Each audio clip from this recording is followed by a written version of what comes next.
Imagínense una familia con un nombre que ha resonado en todo el mundo, un apellido que ha estado ligado a la violencia, al narcotráfico y al poder desmesurado. Sí, estamos hablando de la familia Escobar, la familia del famoso criminal Pablo Escobar. A pesar de haber vivido tiempos tumultuosos y polémicos, la familia ha tratado de encontrar una manera de vivir en paz. Pero, ¿por qué algunos miembros de la familia Escobar han logrado mantenerse alejados de los focos de los medios? Acompáñenme a descubrir cómo vive actualmente la familia del infame Pablo Escobar y por qué algunos han preferido llevar una vida discreta, lejos de los titulares y la fama. Como la mayoría de sus socios en el cártel de Medellín, Escobar provenía de un entorno social humilde, abandonó la escuela porque su familia no podía costear su educación y poco después comenzó a participar en delitos menores. Sus primeras actividades criminales fueron el contrabando de equipos de sonido y el robo de lápidas para revenderlas. Más tarde, se involucró en el comercio de cocaína, fundando el cártel de Medellín en la década de los 70 y el clan de los hermanos Ochoa Vázquez.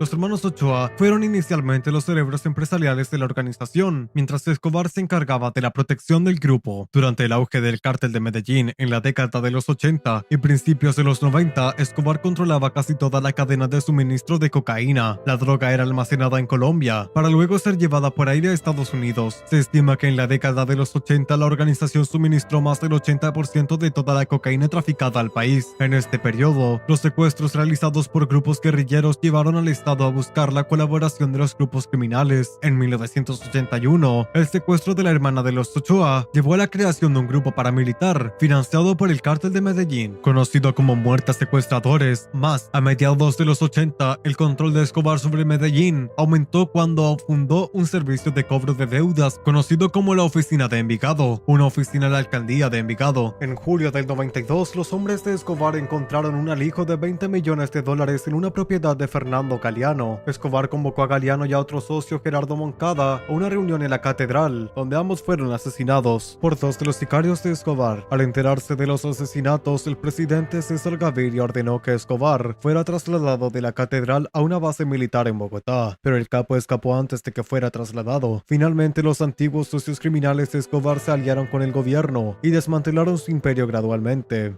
Sin dinero ni suerte, y apenas con un solo guardaespaldas, Escobar fue acribillado por las autoridades colombianas en el tejado de una casa en Medellín, el 2 de diciembre del 93. Siendo el séptimo hombre más rico del mundo, esto según Forbes, era padre de dos hijos, Juan y Manuel Escobar, y estaba casado con Victoria Eugenia Henao, aunque según los constantes rumores, tenía numerosas amantes que ponían a prueba su matrimonio. A medida que su riqueza y su poder aumentaban, se vio involucrado en todo tipo de actos atroces. Los asesinatos eran algo habitual e incluso era lo suficientemente poderoso como para tener conexiones con el gobierno colombiano. El 2 de diciembre de 1993, Escobar fue abatido en un tiroteo contra una fuerza policial de élite creado específicamente para acabar con él. Tras su muerte, Escobar dejó muchas cosas atrás: su imperio de la droga, sus propiedades y sobre todo su familia. Más de 20 años después de su muerte, hoy veremos qué pasó exactamente con la familia de Pablo Escobar. Y como se suele decir por las calles, detrás de todo hombre hay una gran mujer. Victoria Eugenia Henao tenía 13 años cuando llegó a su vida Pablo Escobar. Creció en un barrio humilde de la ciudad colombiana de Envigado,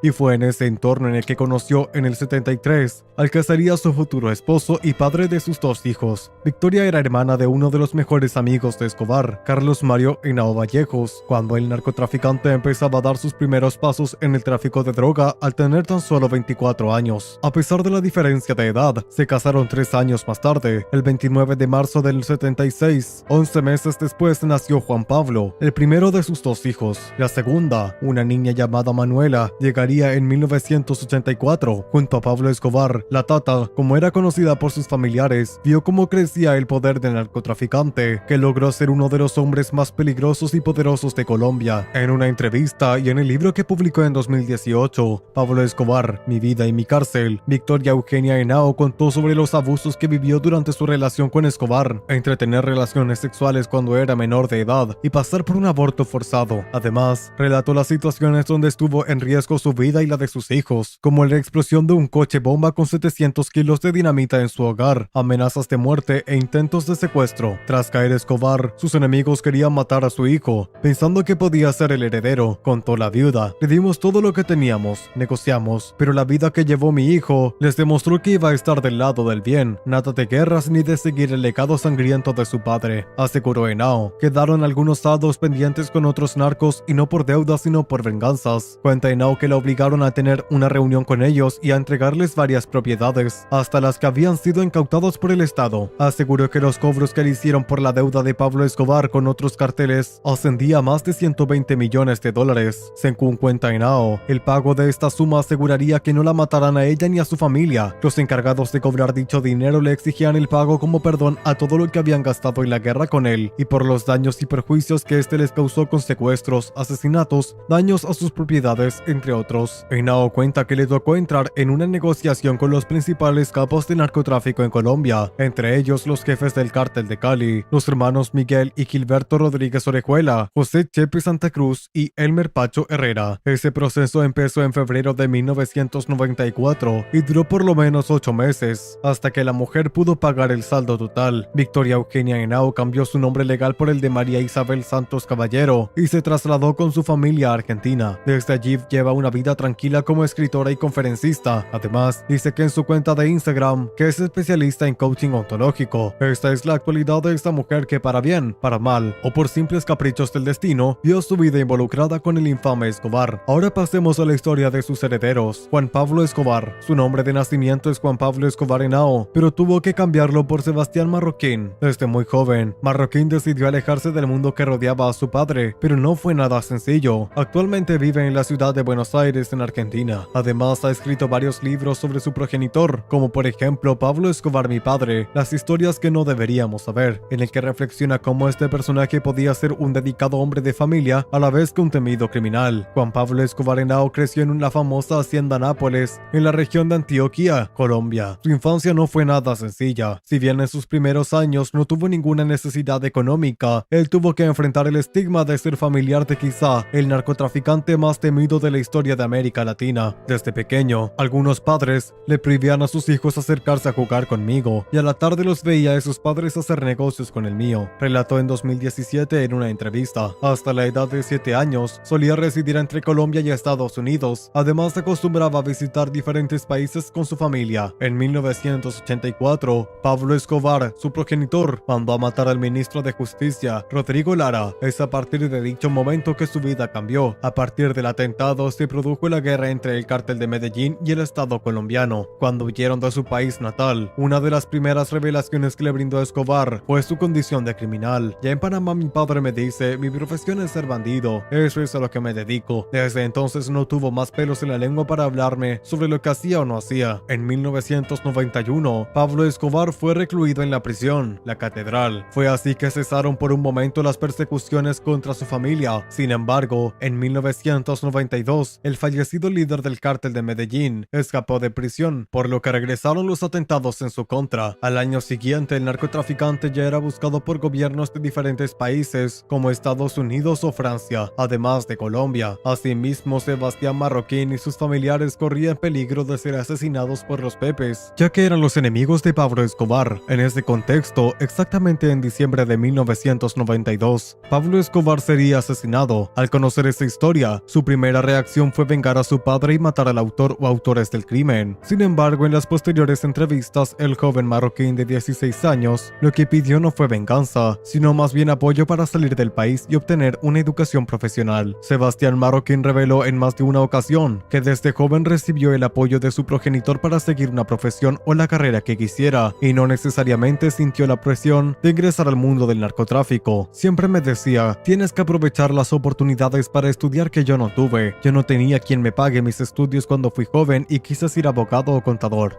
Estas fueron las palabras que el joven dio al público en una ocasión, sumado a la motivación, las experiencias de persecución que tuvo que vivir siendo niño por los delitos de su padre y los problemas que afrontaron, motivaron a Marroquín a mantenerse alejado del mundo criminal que rodeaba a su progenitor. Además, tras la muerte de su padre, él había heredado una guerra de narcotráfico, lo cual hizo peligrar su vida. Pidió apoyo a diferentes organismos para salir del país, pero nadie le ayudó. Es por ello que decidió cambiar su nombre de nacimiento. Cambiamos la identidad en Colombia legalmente. El motivo tenía que ver con la posibilidad de escapar de un fantasma, de una guerra que habíamos heredado de mi padre. No teníamos más opción que salir del país. No teníamos más opción que escapar. Habíamos recurrido a Naciones Unidas, a la Cruz Roja Internacional, pero nadie nos quería ayudar en ese momento. Iba a las aerolíneas y nos decían: a usted no le vendo pasajes. Entonces, desde ese momento, sentimos que la única forma de salir de esta realidad era cambiar nuestros nombres. Fueron las palabras conmovedoras del joven en otra entrevista. Posteriormente llegó a Argentina y comenzó una nueva vida. En este país, se graduó de arquitecto de la Universidad de Palermo en la ciudad de Buenos Aires. En una entrevista de 2017 al medio de The Architects Newspapers, señaló que la arquitectura le salvó la vida. Tras egresar, abrió su propio estudio y se dedicó al diseño de casas modernas. Asimismo, ha escrito diferentes libros sobre la vida y el vínculo que tuvo con su padre. En 2017, Sebastián Marroquín aseguró que la historia que se relata en la serie de Netflix, Narcos, es falsa. Es la versión de la DEA sobre Pablo Escobar, aseguró el programa Salvados. Asimismo, aseguró que cuenta con más derecho que Netflix a contar la historia de su progenitor. Ahora cambiaremos el enfoque al heredero restante, la princesa del terror colombiano. La luz de los ojos de Pablo Escobar era su hija Manuela. Quería tanto cumplirle todos sus sueños que cuando era pequeña le regaló un unicornio. La niña quería tener ese animal mítico y como el capo no pudo conseguirlo, simplemente hizo uno. Cuenta Popeye que cogió un fino caballo de su finca y le pegó un cuerno de vaca en la frente. Días después, el animal murió por la infección de esa improvisada cirugía. Tras la muerte del capo, la llamada princesa del cártel simplemente se desvaneció. ¿Qué pasó con ella? Manuela Escobar nació el 25 de mayo de 1984 y su vida mientras su padre aún vivía parece tan aterradora que no es de extrañar que aparentemente se haya desvanecido en el aire desde su muerte. Aunque sí, ella era la heredera de una fortuna de 30.000 millones de dólares. Sobre lo que fueron sus primeros 9 años, cuando su padre fue dado de baja en un increíble operativo de las autoridades, se tejen todo tipo de historias. La muerte del capo hizo que la familia Escobar Henao se fuera del país. Se sabe que cuando llegaron a Argentina, ella tomó el nombre de Juana Manuela Marroquín Santos. La familia tuvo una vida tranquila en ese país gracias a ese anonimato. Ambos niños entraron a estudiar a un colegio en Buenos Aires, en el que hicieron amigos y tuvieron una vida relativamente normal, muy lejana a su pasado. Manuela iba a un bus al colegio y tenía muchísimas amigas, cosa muy distinta cuando vivía huyendo en Medellín. Según cuenta un reportaje del diario El Tiempo de la época, tenía tanto talento para cantar que Piero, quien en ese momento era el secretario de Cultura de Buenos Aires, intentó que participara en un coro que él dirigía. Sin embargo, cuando en 1999 se hizo público que los hermanos Marroquín eran verdaderamente los hijos del capo Pablo Escobar, ese sueño que habían construido se derrumbó. A su mamá y a su hermano los enviaron a la cárcel. A ella, por ser menor de edad, no le pasó nada, pero según se ha dicho en diferentes publicaciones, por este episodio Manuela no quiso salir a la calle ni volver al colegio. El golpe fue tan duro que tuvo que tener clases con profesores privados en su apartamento, como lo hacía años antes cuando su papá la mantenía en un búnker para protegerla. De toda la familia, Manuela fue la que más sufrió cuando se descubrió de quién era hija. El apellido Escobar fue durante décadas como una letra escarlata que reflejaba en ella todo el dolor y la crueldad del cártel de Medellín. Manuela creía que su padre era el hombre más bueno del mundo, casi que un superhéroe. Según cuenta José Alejandro Castaño en su libro Cierra los ojos, princesa, su papá era tan genial que le hizo creer que el ratón Pérez era millonario y por eso le dejaba maletines con fajos de dólares a cambio de un diente de leche. Agrega que cuando tenía 5 años, el capo le había dado tanto dinero que creyó que se había ganado 6 veces el premio mayor. Él le decía que ella tenía poderes mágicos. En una entrevista, su hermano, Sebastián Marroquín, dice que era tanto el amor de Pablo por la niña que una vez quemó $2 millones para evitar que ella muriera. En una oportunidad se hallaban encaletados en una casa quinta en una de las montañas que rodeaban a Medellín y la zona terminó acordonada por la policía. No tenían provisiones y el frío les estaba haciendo mella. En la madrugada la hipotermia comenzó a hacer estragos en Manuela. En la casa lo único que había eran 2 costales con $2 millones y Escobar decidió hacer una hoguera con ellos para evitar que se congelara. También es público que parte de la sangrienta guerra de cárteles se debe a la bomba que en 1988 le pusieron a Escobar en el edificio Mónaco. Este atentado se le atribuye a alias Pacho Herrera, el odio del entonces jefe del cártel de Medellín. Por él se debió a que la onda explosiva por poco deja sorda a su pequeña hija, Manuela. Desde esa época, Escobar juró que lo mataría, y fueron muchos los intentos que hizo para cumplir su palabra. Manuela también adoraba al patrón. Durante mucho tiempo se dijo que en Argentina dormía con la camisa que tenía Escobar el día que lo mataron, y que guardaba con recelo un pedazo de su barba bajo la almohada. Se rumora que la confusión que le produjo enterarse de todo lo que hizo su padre la llevó a una profunda depresión. Mientras su hermano es hoy un personaje público e incluso escribió un libro sobre su vida, Manuela, hoy Juana Marroquín, ha querido vivir lo más lejos posible de los reflectores. La foto que apareció en internet hace unos años y que la muestra con su mamá y su hermano nunca fue confirmada y solo parece ser un chisme más en la vida de misterios del capo. Hace un par de años se supo que el Consejo de Estado estudiaría un proceso que ella adelanta contra el Estado, que le ha seguido cobrando impuestos pese a no vivir en Colombia ni poder tener acceso a sus propiedades. Los bienes que figuraban a nombre de la señora Marroquín Santos fueron adquiridos por su padre, Pablo Escobar, y los colocó a nombre de ella cuando apenas tenía 3 años, y estos bienes fueron objetos de extinción de dominio por parte del Estado colombiano, decía el memorial que presentó en su defensa. Manuela era como una especie de Rapunzel del mundo horripilante de los cárteles de drogas, totalmente aislada del mundo. En una entrevista exclusiva, su mamá, María Isabel Marroquín, contó cómo la vida de su familia estuvo llena de dolor. Realmente durante más de una década nosotros fuimos rehenes del Estado colombiano, rehenes de los enemigos de Pablo Escobar y rehenes del mismo Pablo Escobar. Yo misma no sabía que había vivido tanta violencia de género, explicó. Yo a Pablo Escobar siempre lo idealicé. Fue un romántico y un amoroso seductor poeta con nosotros todo el tiempo. Buen padre. Tuve mis hijos desde el amor y el sueño de tener una familia, recuerda María Isabel. La mujer narró cómo tuvo a Manuela en medio del más grande miedo. A los 7 años de casados, después del asesinato de Rodrigo Lara, Pablo llegó y sin explicarme nada me dijo que teníamos que irnos porque nos iban a matar. Yo tenía 8 meses y medio de embarazo de Manuela y tuvimos que salir corriendo por la selva para llegar a Panamá. Me generó pánico atravesar la selva de la mano de un médico y de mi hijo pequeño de 7 años, sintiendo que mi hija Manuela iba a nacer en medio de esa selva. Y como si fuera poco, en medio de esa situación los medios de comunicación registraban el romance de Pablo con Virginia Vallejo y hasta decían que se iban a casar. Hoy me di cuenta de que más violencia de género que esa no hay, dijo. De la vida de Manuela como Juana Marroquín, su madre ha contado pocas cosas a lo largo de estos años. Una vez se refirió al tema para el diario El Mundo de España. Mi hija Juana aún vive paralizada, no ha podido salir del asombroso dolor que le dejó la guerra a esta familia, pues el horror la acompañó desde que estaba en mi vientre. Lamentablemente, hasta hoy siente que no cabe en este mundo a pesar de su buen comportamiento, pues la discriminación no la deja crecer y el dolor la persigue como la sombra. Ahora, demos un rápido vistazo a la vida de otro miembro de esta familia que suele pasar más desapercibido cuando hablamos de la vida de este genio criminal. Luz María Escobar. En una ocasión en particular, esta mujer dejó notas pidiendo perdón en las tumbas de las víctimas de su hermano mayor. Pienso cada día en todos los que sufrieron y están sufriendo por culpa de mi hermano y de la guerra que él llevó a cabo, mencionó en aquel momento. Y quizás esa culpa que sentía no era para menos, pues en 1991 la tasa de homicidios de Medellín era de 381 por cada 100.000 habitantes. Unas 7.500 personas murieron en la ciudad solo aquel año. Sin embargo, Luz María dio una declaración algo difícil de creer,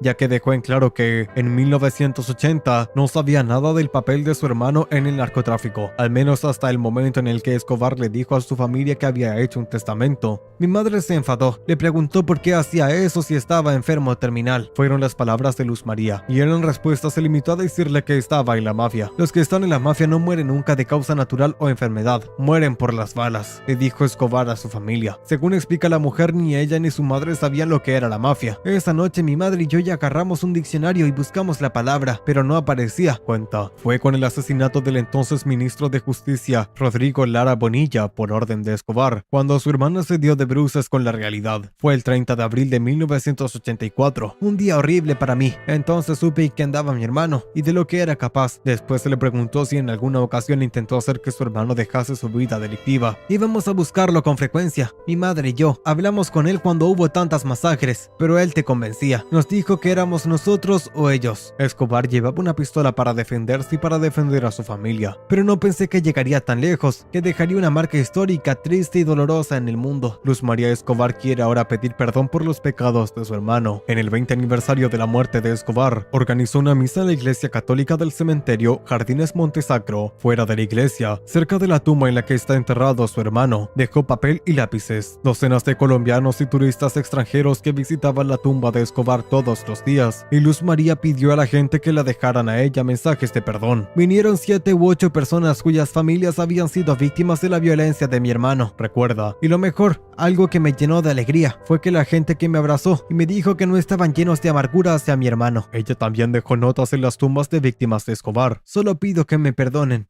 explicó. Una vez dejó una carta en la tumba de una madre cuyo hijo había sido asesinado por órdenes de su hermano. Le aseguré que mi corazón está aquí, lleno de amor por las víctimas y la gente que murió. No tengo nada de qué arrepentirme, no he traficado con drogas ni he cometido crímenes, pero la historia de tu familia es la historia de tu familia y forma parte de tu corazón, y Pablo era mi hermano. Pero notas dejadas en lápidas fue algo lo suficientemente conmovedor para merecer el perdón del pueblo, pues no para Felipe Mejía. Su hermano Jaime Hernán Mejía García tenía solo 18 años y estaba terminando la secundaria. Soñaba con una carrera en las Fuerzas Aéreas Colombianas cuando fue asesinado en 1989. Felipe tiene sentimientos contrapuestos sobre las notas de Luz María. Creo que es bueno, después de todo el dolor que causó su hermano, pero si apareciese una de esas notas en la tumba de mi hermano, probablemente la tiraría a la basura, porque unas disculpas no son suficientes. Es una cuestión de justicia. Algunos de los que participaron en el asesinato de mi hermano aún están vivos, tienen hijos y nietos, y yo no tengo a mi hermano. A Jaime, el cártel de Medellín lo vinculó por error con el mayor cártel rival en el negocio de la cocaína en Colombia, el cártel de Cali. Fue una etapa en Medellín en la que cualquiera que fuese identificado con el cártel de Cali era asesinado, y a mi familia entera la vincularon por error con ellos, recuerda Felipe. Durante meses después del asesinato de mi hermano, dormíamos todos en la misma habitación con los colchones en el suelo, porque mis padres decían que si nos querían matar a todos, que lo hicieran de una. Felipe y su familia no se mudaron. Sus padres decían que no habían hecho nada por lo que tuvieran que arrepentirse, y los que, según cree Felipe, tienen relación con el asesinato de su hermano, también se quedaron. Felipe todavía los ve. No he hablado con ellos en más de 20 años, pero mis padres los saludan con cordialidad. Yo les echo en cara lo sucedido y se ponen a llorar. Luz María Escobar también llora. Dice que aunque su corazón todavía está lleno de amor por su hermano, el legado de este todavía le resulta doloroso, pero también defiende a Pablo Escobar. Dice que se le ha echado la culpa de cosas que no hizo y que Escobar benefició mucho a los pobres. Pablo es el único político colombiano que no necesita una campaña, dice en relación a la corta carrera de Escobar como congresista sustituto en el Parlamento Nacional. Ganó votos ayudando a la gente y porque mantenía su palabra. Luis Ospina, cuyo padre murió por orden de Escobar, no está de acuerdo. Pablo Escobar era un psicópata con demasiado dinero, dice. El padre de Luis, Alfonso Ospina, era un político de Medellín. En la mañana del 15 de noviembre de 1988, el senador Ospina fue secuestrado por miembros del cártel de Medellín. Fue asesinado mientras estaba secuestrado. Incluso tuvimos que pagar un rescate por el cadáver. Así eran las cosas en Medellín. Y el contacto que permitió esto era una persona que había sido amigo de mi madre, pero que trabajaba entonces para Escobar. Tuvimos que pedir a este hombre que nos devolviera el cuerpo, y nos pidió dinero, y dijo que era para los secuestradores, y por el que habían gastado en toda la operación. Escobar compró a mucha gente. Ahora hablemos sobre la madre que incluso hasta en sus momentos finales defendió el nombre de su querido hijo, Hermilda Gaviria. Ella era una de las pocas personas que jamás dejó de defender la inocencia de su hijo. Fue una mujer que se dedicó a dar clases en las zonas rurales de Antioquia. Un biógrafo del capo la describe como una persona ambiciosa, educada e inusualmente capaz para la época que le tocó vivir. Además de ser una de las personas que realmente influyó en Escobar, doña Hermilda se constituyó de benefactora de obras sociales del barrio de Pablo. Creó a finales de los 80s y había luchado para que la arquidiócesis de Medellín reconociera la parroquia El Niño Jesús de Praga, construida con dinero de su hijo. Pese a la historia criminal de su hijo, jamás dejó de considerar que fue víctima de una injusticia. Aún en los escenarios más críticos siempre sostuvo que Pablo era una persona religiosa y bondadosa. Tengo 2 camisas de Pablo y duermo con ellas debajo de la almohada. Yo no creía que era criminal ni lo he creído nunca. A mí nunca me avergüenza ser la mamá de Pablo, dijo alguna vez Hermilda Gaviria. La noche en la que murió Escobar, en las puertas de Medicina Forense Legal de Medellín, reinaba cierta confusión, pero una voz femenina y fuerte y decidida se abrió paso paso. Déjenme entrar que yo soy su madre. Era Hermilda Gaviria. Su cadáver fue trasladado a una funeraria para organizar su entierro. Omar Carmona fue el encargado de arreglar el cuerpo de Pablo Escobar y años más tarde confesó que nunca había tenido miedo a un muerto hasta que vio el cadáver del famoso narcotraficante. El tanatólogo pasó un día entero con el cadáver de uno de los hombres más peligrosos y violentos de la historia y fue el encargado de meter el cuerpo de Pablo Escobar en su ataúd. Carmona confesó que a pesar de estar muerto, el líder del cártel de Medellín aún representaba una amenaza para las personas, debido a los rumores sobre una posible bomba en la funeraria o el secuestro de su cuerpo del capo del narcotráfico. Sin embargo, nada de esto sucedió. Aunque el tanatólogo vivió un episodio histórico al conversar con la madre de Pablo Escobar, Hermilda de los Dolores Gaviria Berrío ordenó a Omar Cardona que arreglara de la mejor manera el cuerpo de su hijo para poder brindarle un sepelio adecuado. De igual forma que por órdenes de la madre del reconocido narcotraficante,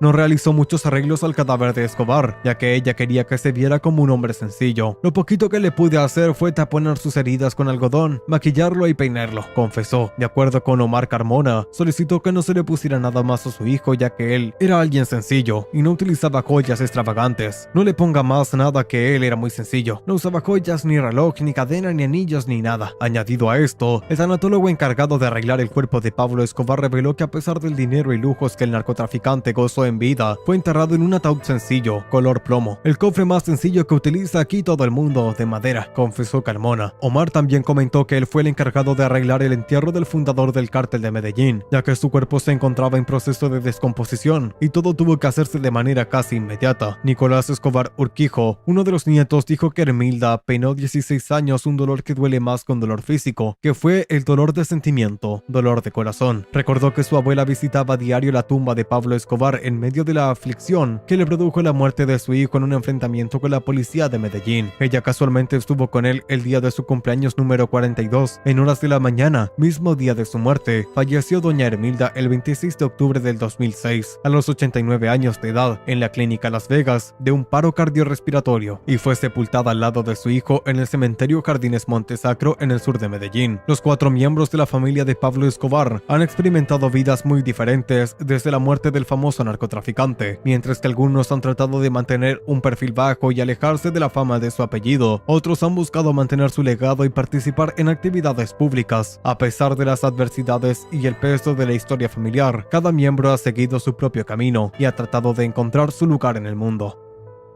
Ahora hablemos sobre la madre que incluso hasta en sus momentos finales defendió el nombre de su querido hijo, Hermilda Gaviria. Ella era una de las pocas personas que jamás dejó de defender la inocencia de su hijo. Fue una mujer que se dedicó a dar clases en las zonas rurales de Antioquia. Un biógrafo del capo la describe como una persona ambiciosa, educada e inusualmente capaz para la época que le tocó vivir. Además de ser una de las personas que realmente influyó en Escobar, doña Hermilda se constituyó de benefactora de obras sociales del barrio de Pablo. Creó a finales de los 80s y había luchado para que la Arquidiócesis de Medellín reconociera la parroquia El Niño Jesús de Praga, construida con dinero de su hijo. Pese a la historia criminal de su hijo, jamás dejó de considerar que fue víctima de una injusticia. Aún en los escenarios más críticos siempre sostuvo que Pablo era una persona religiosa y bondadosa. Tengo 2 camisas de Pablo y duermo con ellas debajo de la almohada. Yo no creía que era criminal ni lo he creído nunca. A mí nunca me avergüenza ser la mamá de Pablo, dijo alguna vez Hermilda Gaviria. La noche en la que murió Escobar, en las puertas de Medicina Forense Legal de Medellín, reinaba cierta confusión, pero una voz femenina y fuerte y decidida se abrió paso. Déjenme entrar que yo soy su madre. Era Hermilda Gaviria. Su cadáver fue trasladado a una funeraria para organizar su entierro. Omar Carmona fue el encargado de arreglar el cuerpo de Pablo Escobar y años más tarde confesó que nunca había tenido miedo a un muerto hasta que vio el cadáver del famoso narcotraficante. El tanatólogo pasó un día entero con el cadáver de uno de los hombres más peligrosos y violentos de la historia y fue el encargado de meter el cuerpo de Pablo Escobar en su ataúd. Carmona confesó que a pesar de estar muerto, el líder del cártel de Medellín aún representaba una amenaza para las personas, debido a los rumores sobre una posible bomba en la funeraria o el secuestro de su cuerpo del capo del narcotráfico. Sin embargo, nada de esto sucedió. Aunque el tanatólogo vivió un episodio histórico al conversar con la madre de Pablo Escobar, Hermilda de los Dolores Gaviria Berrío ordenó a Omar Cardona que arreglara de la mejor manera el cuerpo de su hijo para para poder brindarle un sepelio adecuado, de igual forma que por órdenes de la madre del reconocido narcotraficante,